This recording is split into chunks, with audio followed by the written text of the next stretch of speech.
السلام عليكم البنات ومرحبا بكم، ان شاء الله تكونوا كامل بخير وعلى خير. اليوم البنات جبت لكم نصيحة للمبتدئات في الخياطة، وخاصة الاخت اللي قالت لك عندي 35 عام بغيت نبدا في الخياطة وراني حاشمة. الخياطة ما فيهاش حشمة، وحتى اي حاجة تبغي تبديها ما فيهاش حشمة وما فيهاش سن محدد.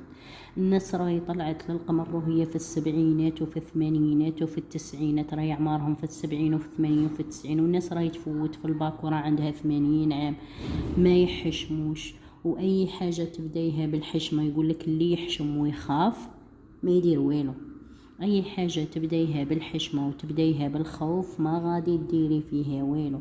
الخياطة تبغي الإرادة وتبغي الدعم وتبغي كيما نقولوا دائما تكون عندك